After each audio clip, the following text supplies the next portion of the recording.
Hello, gorgeous people. Welcome back to my channel. My name is Lucy Sue Fox. Welcome, welcome. So, in this week's episode, I want to talk about manifesting money in 24 hours. I have a wicked fun story from you from literally 4 days ago that I think is just a powerful reminder of when we set our intentions, when we're really clear about what we want, that anything is truly possible and that time is just an illusion. So, let's dive straight in. So, Tuesday last week, I was doing a little recalibration. Now, this is when I've maybe set some intentions for the beginning of the month. We were a couple of weeks in, I'd seen some real progress. And sometimes I do this if I don't see progress. And I was doing kind of like just reminding myself what my intentions were for March. So I wrote them down. I was like, these are my intentions across different areas. So mine was to meet or exceed my financial goal for March, to identify the right rehab protocol for my tendonitis in my shoulder, battling a little bit with my left shoulder right now. In fact, I can tell you, bear with, let me get the journal out because here we go. What do I want for March? Okay. To identify and lean into a plan to rehab my tendonitis, to meet and then exceed my financial goals for the month, to invite in 2 to 3 more one-to-one clients, however is right for them, to have a clear I can't share the next one. It's top secret. To have a clear direction for something that's coming in the future. So I can't tell you that one. But that was Tuesday. Okay.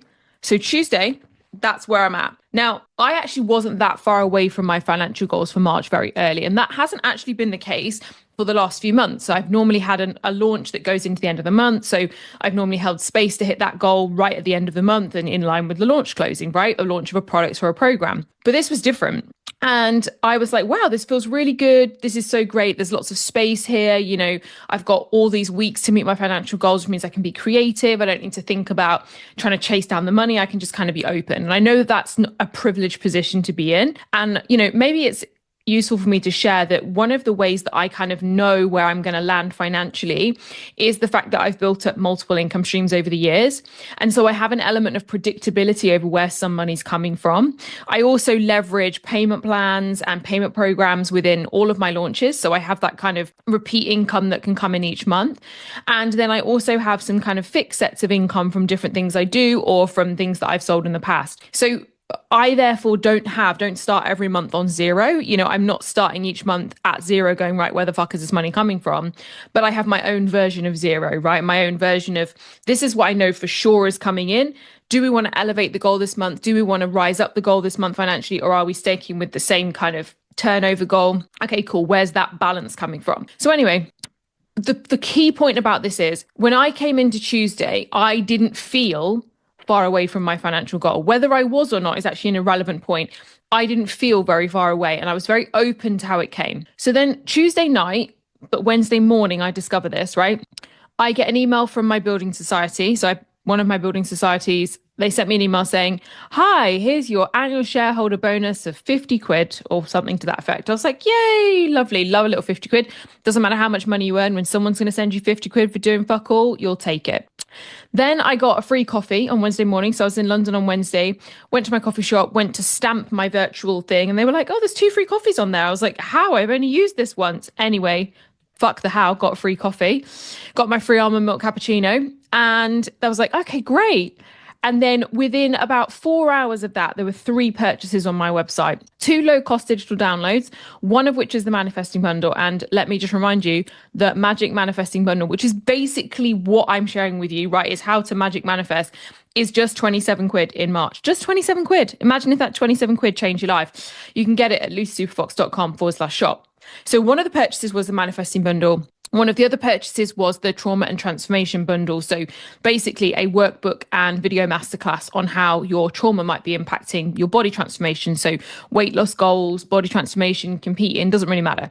So anyway, those 2, and I thought, oh, wow, it's amazing. And then a sale out of nowhere for a 1-to-1 version of one of my programs, which is a relatively high ticket. And I swear to God, I'd close this link. Now, it doesn't matter because I actually had got space for 2 to 3 clients.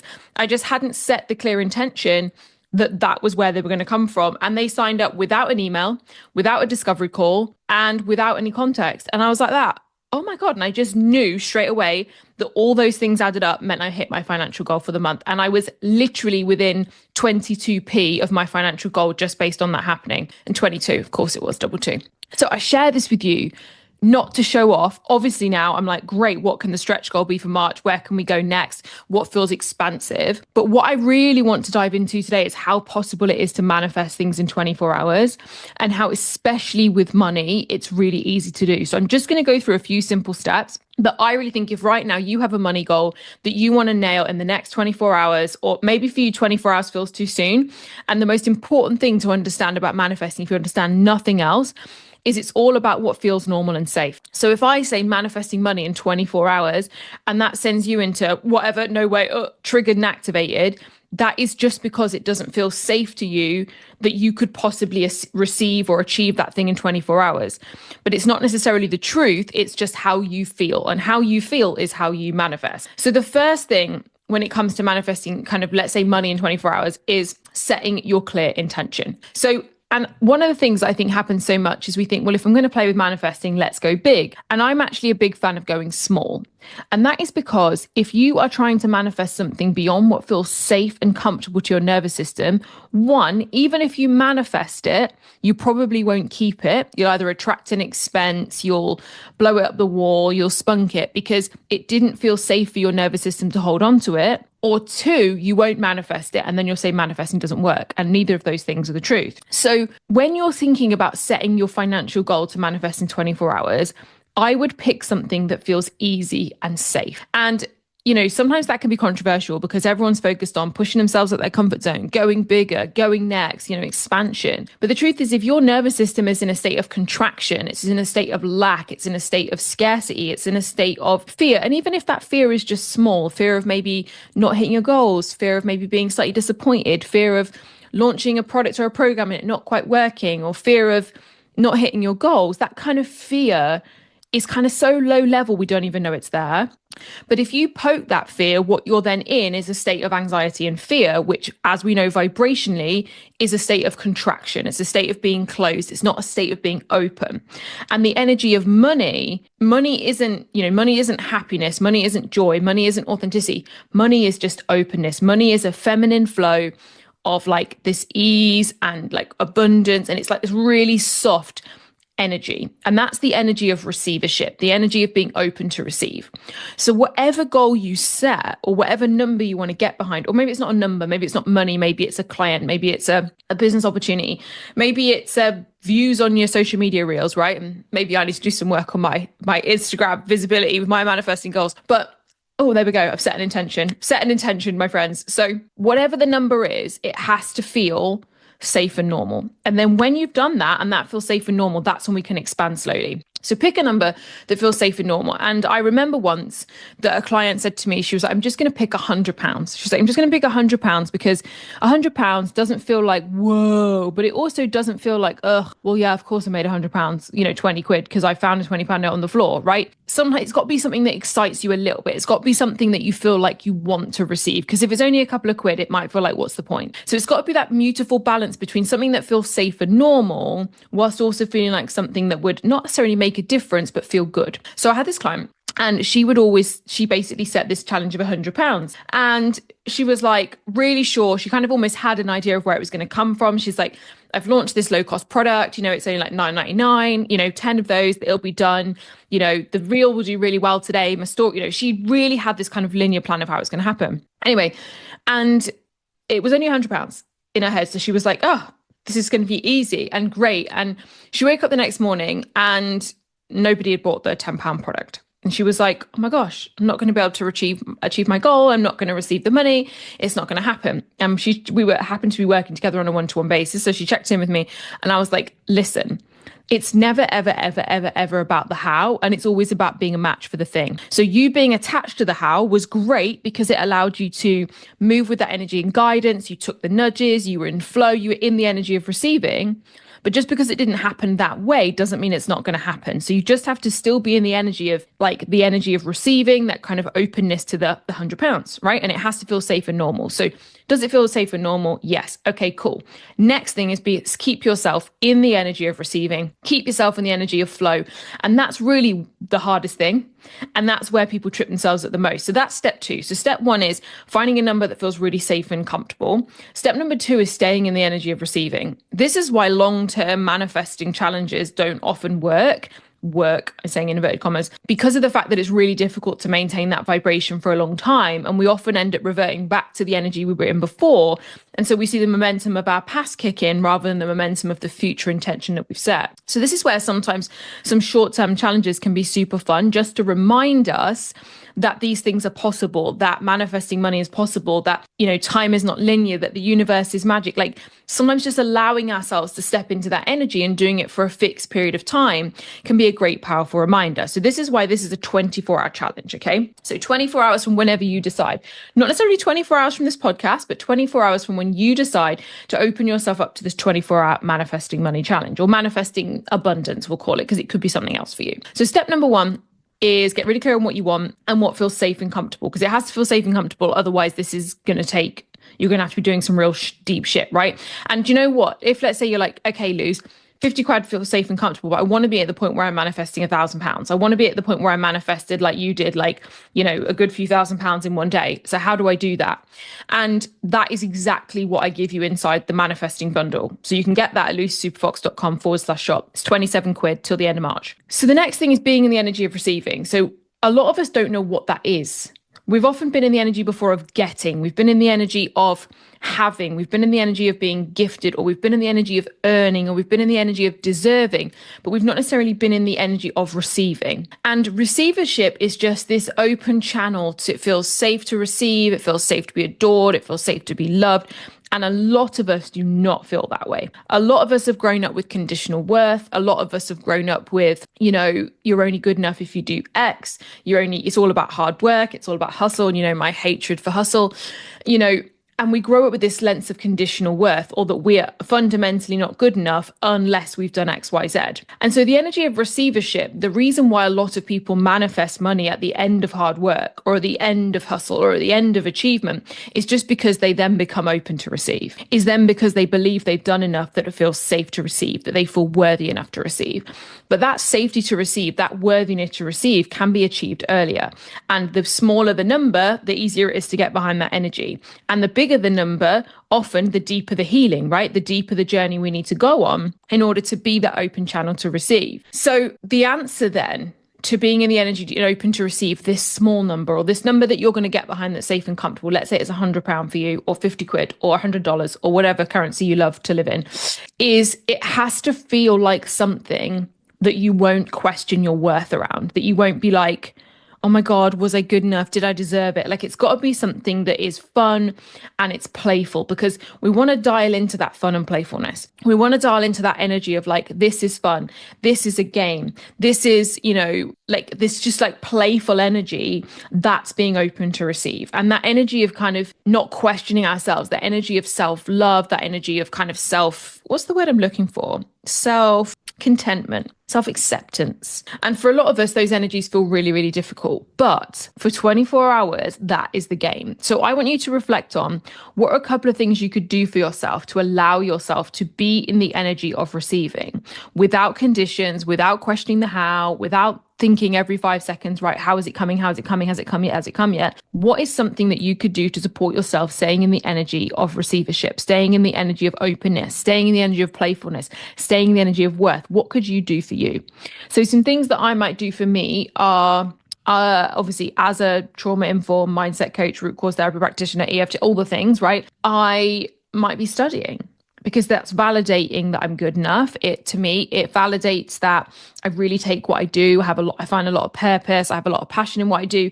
It could be that I'm studying intensely for what I'm doing, so I'm constantly improving.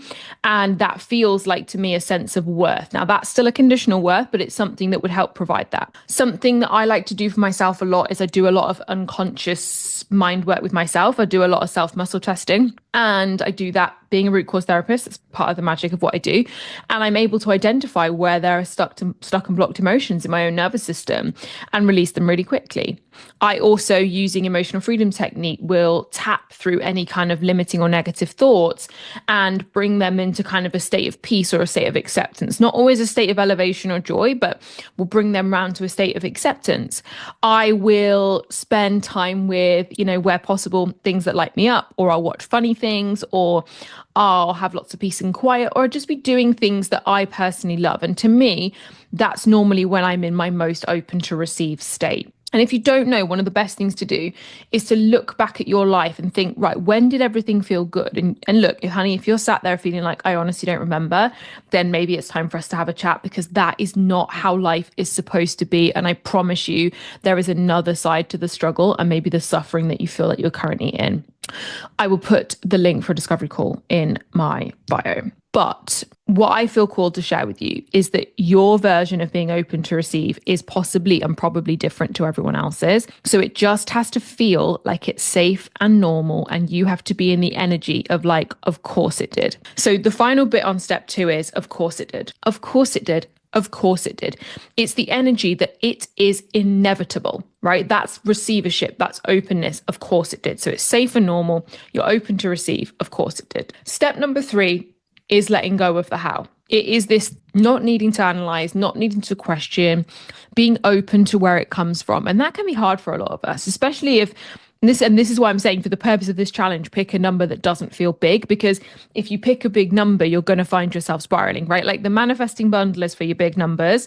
That is where the magic lies, in that magic manifesting bundle, which you can get at the shop, lucysuperfox.com/shop. It's pinned to the top, £27 for just in March. So this is why this is a fun game, right? This is a reminder of what's possible when we dive into manifestation. So the step number 3 is not questioning the how. Now, I could not have told you this week that was how the money was going to come. 1, I couldn't have told you it was going to happen in 24 hours. I actually hadn't even set the intention it was going to happen in 24 hours. But 2, I was a match for that, because I wasn't questioning the how. I was in the energy to receive, and it felt safe and normal to my nervous system. So not questioning the how is going to be so important to allow you to receive. And so let me share with you some stories of where some clients, not just me, have manifested some crazy money from. So the one client I was telling you about earlier, the £100 client challenge, she actually received a voucher. Yeah, it was a voucher for a competition she had entered on, those customer surveys.